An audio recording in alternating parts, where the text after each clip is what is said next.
Huddle Up Podcast is sponsored by Arena Eats. Log on to the website arenaeats.app, that's arenaeats.app, for the ultimate fan experience. At your favorite sports venue, Arena Eats mobile app, pre-order, express pickup, and in-seat delivery. How do you place your order?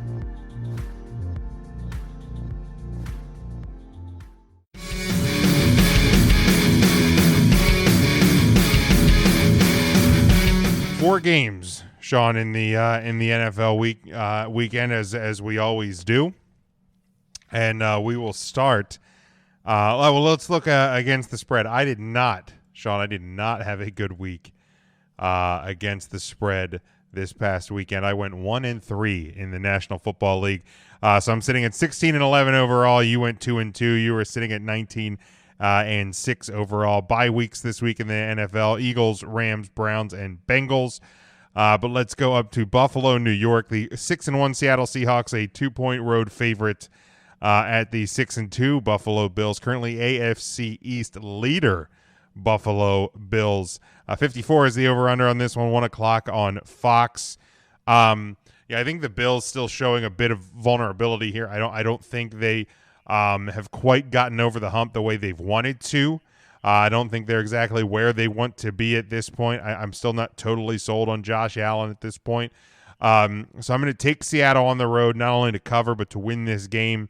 And then I am going to go with the under in this game, because I just think Seattle's defense is going to get at Josh Allen and disrupt him all day. So Seattle to win, to cover, and the under. Yeah, Buffalo's a bit of an anomaly to me. I'm looking at that spread at now the 54 makes me feel comfortable. I was trying to check a weather forecast. I was trying to figure out how do they feel that Russell Wilson's not going to just pummel this team with only a 2-point spread there, 2.5 point. But yeah, I don't see Buffalo's been just kind of spinning the wheels. Now Buffalo did find, or maybe have finally come to their senses and realized that Zach Moss is the guy to feed the ball to over a Singletary, a guy that's had well over a year to kind of establish some dominance in that backfield and just hasn't been able to do it. I'm hoping that, they've kind of learned that, one, we got to get the ball out of Allen's hand a little more before we kill him. And, they leaned a little heavier on that running game this past week. And you know what? It worked. It wasn't as flashy. It didn't, probably go as it went in their plan book leading up to the game, but they did well. And they found a way to win. I don't think that's going to happen this week. It just doesn't shape up well for me. I feel like you have a defense in Seattle that has kind of overachieved based on what people thought, despite the fact that, from a passing perspective, it's a sieve. They've given up a ton of yards and points through the air. When push has come to shove and they've been in a position where they needed to make a stop, they have been able to do that. They get a good pass rush, and it is still tough to run against Seattle. So it's going to have to come down to Allen. But the good news is sometimes the best defense is a great offense. And on the other side, you have a Buffalo defense that I feel has kind of disappointed. I feel like this was supposed to be kind of that season where Buffalo really established themselves as a defensive powerhouse. I think over the past few years, they've looked real good.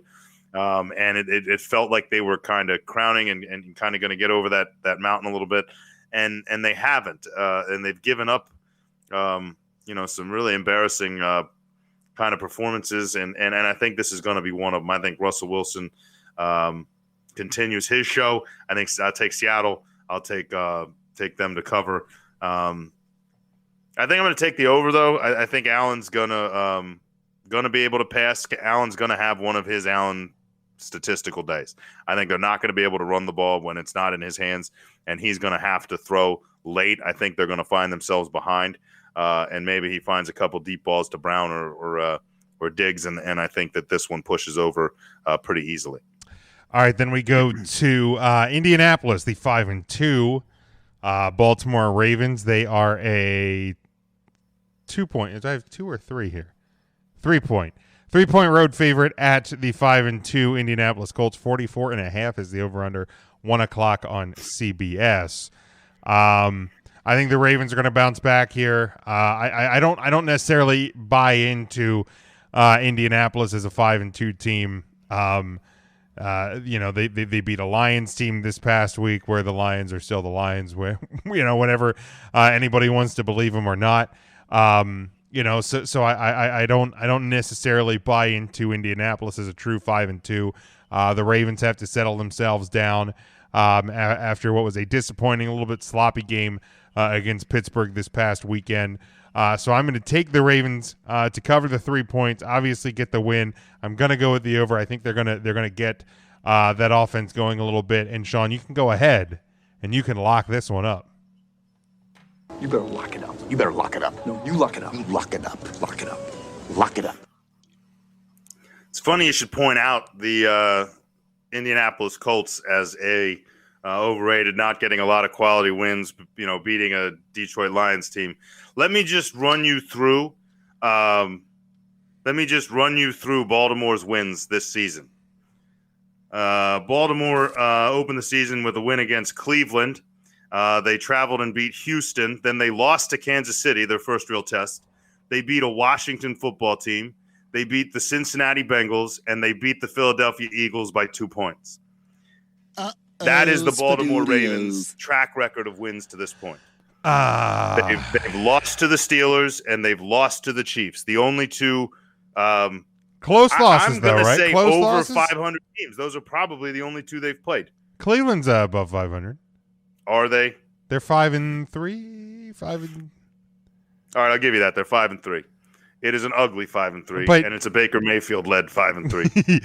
But close. I would run you through Cleveland's wins, but they're probably worse. Don't do that. It's only going to make me feel worse about myself. So having said that, that explains the 2-point spread. You also have a Ravens team that's struggling. I see here my man Jake Kuhn on the program showing me Indianapolis' defensive strength is the corners, and the Ravens will run all over them. On paper, I would agree with you. The downside is when you're the Ravens, I don't think anybody knows who's going to touch the ball from play to play on a running game. Obviously, Lamar Jackson's your best running threat at any given time. And you're right. I think my heart here or my head here says go with the Ravens, but I might go with my heart on this one. I've been looking at the offensive numbers that Indianapolis puts up. I still love that Indianapolis defense. I think that they've surprised some people this year. And I think that you're not going to be able to run the ball every play. And the way Lamar Jackson's been doubting himself as a passer, it almost feels like a kicker who's on a cold streak. I think he throws a pick or two. I'm going to take the home team in this one, and I'm going to take Indianapolis to surprise probably and maybe establish themselves. Pip Rivers and his moxie going to come out on top. So I'm going to take them not only to cover. I mean, I'm obviously not going to take them to cover 2 points. I'm going to take them to win this game outright. And over under at 46. I'm going to take the over. I think enough points get scored here. Going to push it over. So you can take your lock and just hang it. Just save it for another day because the Colts are going to beat them this day.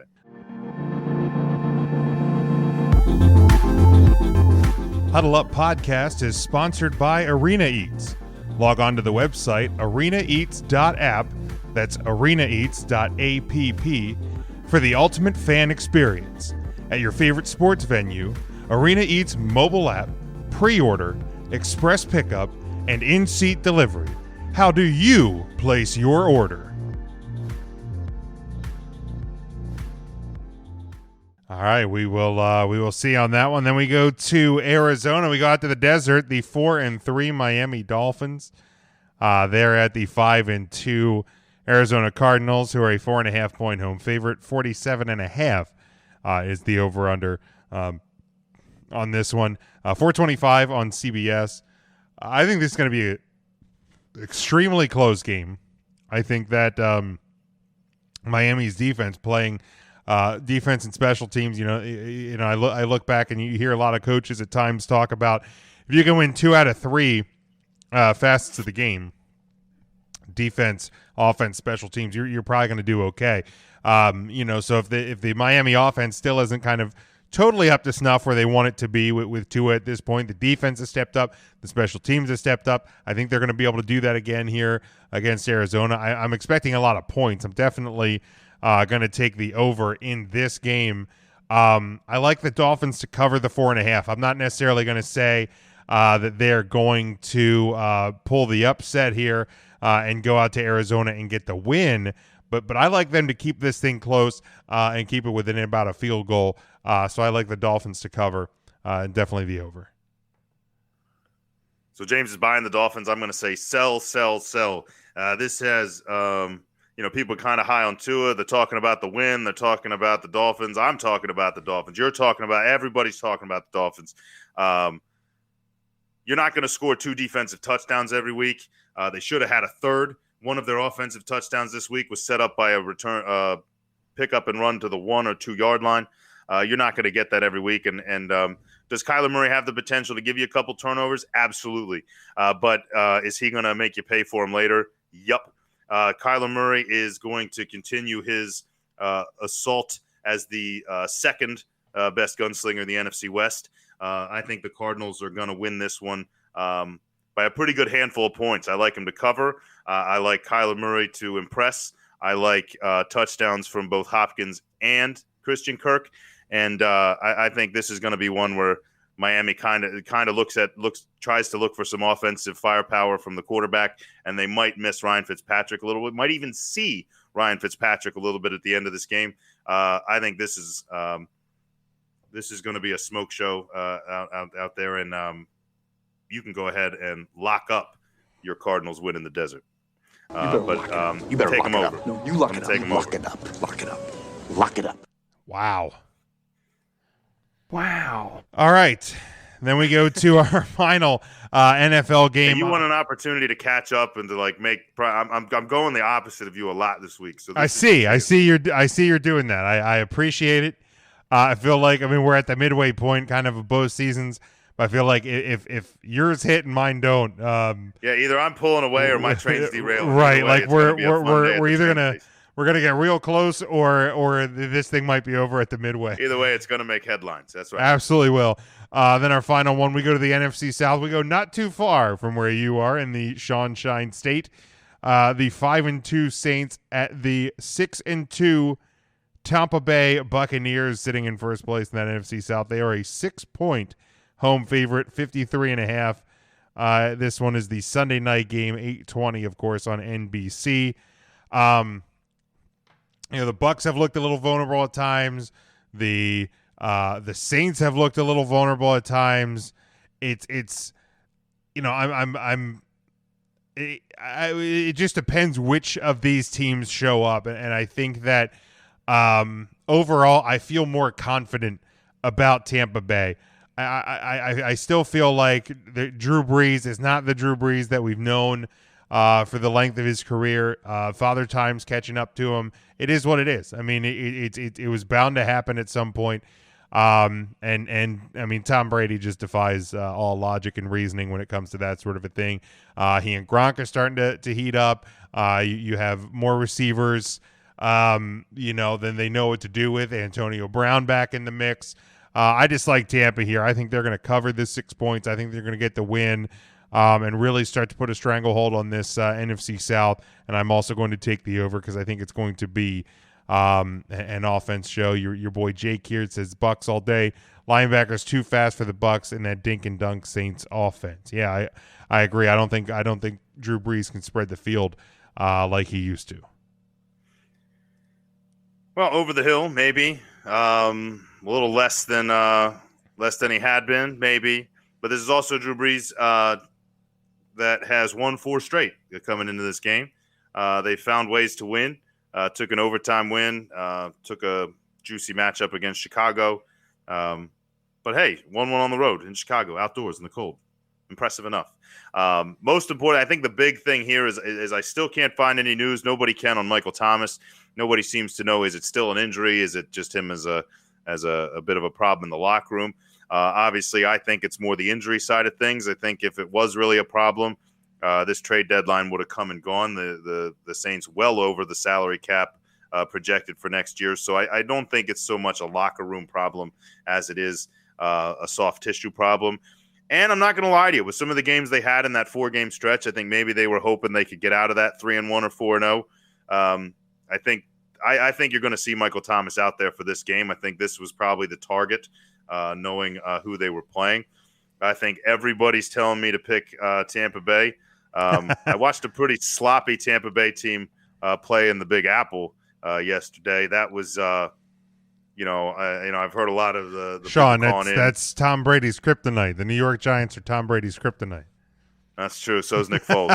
Anyway, we have a team that for all intents and purposes this should look like a walkthrough, and it may be, but I'm not quite buying it just yet. I think it seems too good to be true, and I think this kind of adds some excitement to that NFC South. I would love if Tampa Bay won, since at the beginning of this season I picked them to win the NFC South, but I'm going to take that. I'm going to take Alvin Kamara to kind of turn some people around. Kwon Alexander technically making his return to the Tampa Bay area, playing for his new squad, the Saints. I don't know if they'll have him in on any packages or not, but why wouldn't? Yeah, I don't know. I don't know if that with you have to clear COVID protocols. Yeah, I don't know how that works. Things like that. I feel like he won't be with them this week, but he'll be around. He'll be around. He'll be watching in spirit. Kwon Alexander, who I also saw leads the league in missed tackles over the span of his career. So that's an interesting statistic. Good pass rusher, not great tackler. But I'm going to take the Saints here. I think, why not keep riding the anti-James wave today? You can be the new Dave, and we'll go ahead and I'm gonna take Drew Brees. I'm going to take Alvin Kamara, and this feels like it has overall over it. I feel like that number is kind of right where I'm comfortable. On the over. I think the Saints are going to put up enough points this week, and this should be a pretty fun game to watch. But don't be surprised if the Pirate ship's not firing any cannons at the end of that game. It should be a better Sunday night game than we had this past week. Let's put it that way. Yeah, it's going to be a little bit better sell, and I think Drew Brees over the course of his career, when he plays against another top tier Hall of Fame tier quarterback, tends to step up his game. And I think this might be the one where he kind of reestablishes himself as one of those quarterbacks this year. Certainly could. All right, Sean, that is going to wrap us. Unless you have your fantasy irrelevant, right? We should, the fantasy irrelevant quarterback of I said quarterback. The fantasy irrelevant touchdown of the week, and there were some candidates, most of them in Indianapolis. We had a Nyheim Hines and a Jordan Wilkins. Who? Two running backs not projected as the starter. One with two touchdowns and 60 total yards. One with one touchdown, 113 yards. Didn't even make honorable mention, however. We also had a Zach Moss vulturing 2 touchdowns in Buffalo. We had a Dion Lewis from Danny Dimes in New York.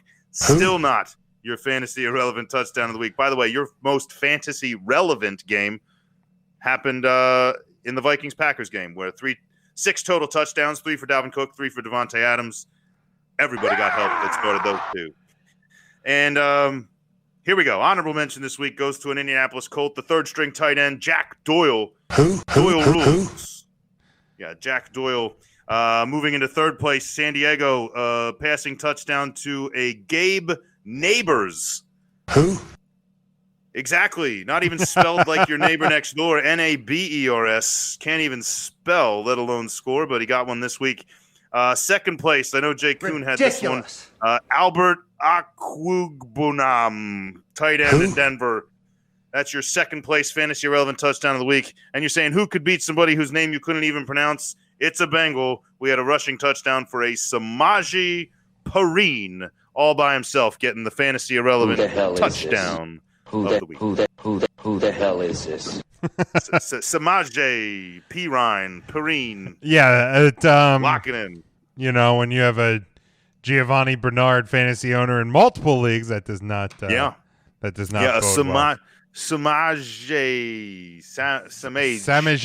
Perine. Some other time maybe, some but other not this time. week. He's the fantasy irrelevant touchdown.